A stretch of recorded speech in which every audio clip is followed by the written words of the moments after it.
AP Congress party అధ్యక్షురాలు YS Sharmila అయితే మాత్రం అన్న వైఎస్ జగన్పై అయితే మాత్రం తీవ్ర వ్యాఖ్యలు చేశారు. ఒక పక్క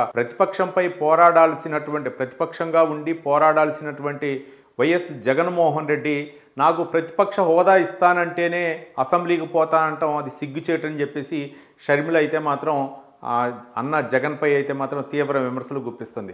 11 మంది ఎమ్మెల్యేలు ఇచ్చారు, 11 మందితో పోరాడలేవా అనే విధంగా ఆమె అయితే మాత్రం తీవ్ర విమర్శలు గుప్పిస్తుంది. ఒక పక్క నేను పులివెందుల ఎమ్మెల్యేగా గెలిపించారు, ప్రతిపక్ష నాయకుడిగా గెలిపించకపోయినా పులివెందులలో ఎమ్మెల్యేగా గెలిపించారు, కానీ ఎమ్మెల్యేగా నీకు అర్హత ఉంది, అసెంబ్లీకి వెళ్ళి మాట్లాడేటటువంటి అర్హత ఉంది, కాబట్టి నువ్వు ప్రజల పక్షాన ఎందుకు అసెంబ్లీకి వెళ్ళమని చెప్పేసి షర్మిల ప్రశ్నిస్తుంది. మరోపక్క స్కూల్కి వెళ్ళని పిల్లడికి టీసీ ఇచ్చి ఇంటికి పంపిస్తారు, అలాగే పని దొంగలు ఉంటారు ఆఫీస్లో, అలాంటి వాళ్ళని ఇంటి దగ్గర కూర్చోబెడతారు.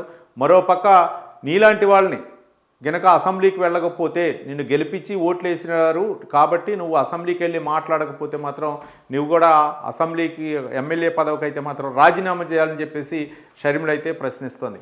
మరోపక్క గతంలో జరిగినటువంటి అవినీతి అక్రమాలపై ఒక పక్క ప్రభుత్వం, కూటమి ప్రభుత్వం శ్వేతపత్రాల పేరుతోటి అసెంబ్లీలో శ్వేతపత్రాలు విడుదల చేస్తుంటే నువ్వు ఇంట్లో కూర్చోండి, ఆ ప్యాలెస్లో కూర్చొని ఈ ట్విట్టర్ వేదికగా లేకపోతే ఎక్స్ వేదికగా పోస్టులు పెట్టడం, మరోపక్క మీడియా సమావేశాలు పెట్టి విమర్శించడం, ఇవిగా చేయాల్సింది, అసెంబ్లీకి పోయి మాట్లాడని చెప్పేసి షర్మిల అంటుంది. కానీ వైఎస్ రాజశేఖర రెడ్డి కూతురుగా కాంగ్రెస్ను అధికారంలోకి తీసుకెళ్లాలని చేసినటువంటి ప్రయత్నంగా వైఎస్ షర్మిల ఒక విధంగా చెప్పాలంటే ఆ కూటమికి ప్రత్యామ్నాయంగా ఎవరనంటే కాంగ్రెస్ పార్టీయే ప్రత్యామ్నాయం అనే విధంగా ఆమె ప్రజల్లోకి వెళ్ళేటటువంటి ప్రయత్నం చేస్తుంది. కానీ జగన్మోహన్ రెడ్డి మాత్రం నాకు ప్రతిపక్ష హోదా ఇవ్వాలని చెప్పేసి అటు హైకోర్టులో పిటిషన్ వేయటం, లేకపోతేనేమో స్పీకర్కి లెటర్ రాయటం, అవన్నీ కూడా ప్రతిపక్ష హోదా ఇచ్చినా ఇవ్వకపోయినా ఒక బాధ్యత గల శాసనసభ్యుడిగా మాజీ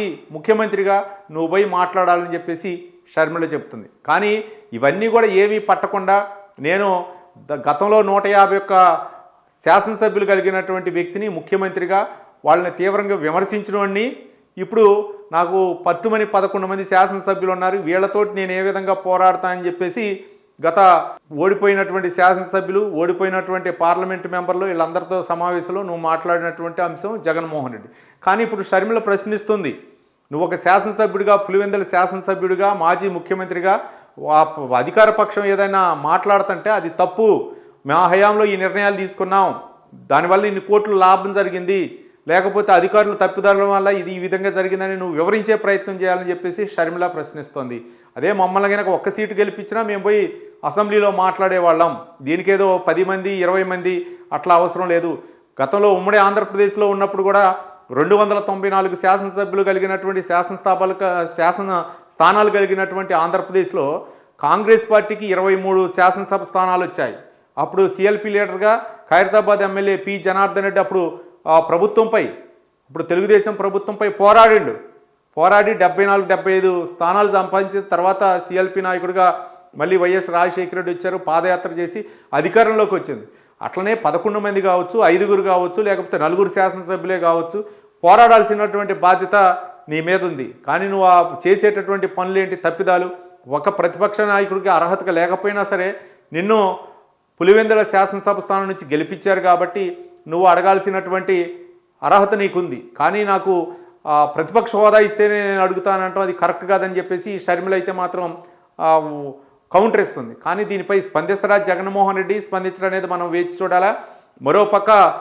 ఒక పక్క రాష్ట్రంలో జరుగుతున్నటువంటి గతంలో జరిగినటువంటి అవినీతి అక్రమాలపై అవ్వచ్చు, లేకపోతే ఇప్పుడు కూటమి ప్రభుత్వం ఓ పక్క శ్వేతపత్రాలు విడుదల చేస్తున్నా సరే నువ్వేమో కిమ్మనకుండా ఇంట్లో కూర్చుంటూ ఈ విషయాలు ఏమి మాట్లాడకుండా ఢిల్లీలో జంతర్ మంతర్ వద్ద దీక్షలు చేపడతావు, ఈ దొంగ దీక్షలు మాను, ఈ దొంగ నాటకాలు ఆఫ్ చెయ్యి అని చెప్పేసి సాక్షాత్తు వైఎస్ జగన్మోహన్ రెడ్డి సోదరి షర్మిలే కౌంటర్ ఇస్తున్న నేపథ్యంలో మరి జగన్మోహన్ రెడ్డిలో మార్పు వస్తుందా, లేకపోతే ఏ విధంగా కూటమి ప్రభుత్వంపై ఏమన్నా విమర్శలు గుప్పించాలన్నా, లేకపోతే క్షేత్రస్థాయిలో ప్రజాపర్యటన చేయాలన్నా సరే మరి జగన్మోహన్ రెడ్డి ఆ మౌనం వీడి, ఆ 11 మందే వచ్చారని చెప్పేసి ఆ అసహనాన్ని వీడి మరి ప్రజల్లోకి వస్తారా, లేకపోతే ఈ శాసనసభ స్థానాలన్నీ వదిలిపెట్టి కనీసం పులివెందుల అక్కడ ఓట్లేసి గెలిపించినటువంటి ఆ పులివెందుల శాసనసభ స్థానం కోసమైనా సరే ఆయన పోరాడాలని చెప్పేసి షర్మిల అయితే విజ్ఞప్తి చేస్తుంది.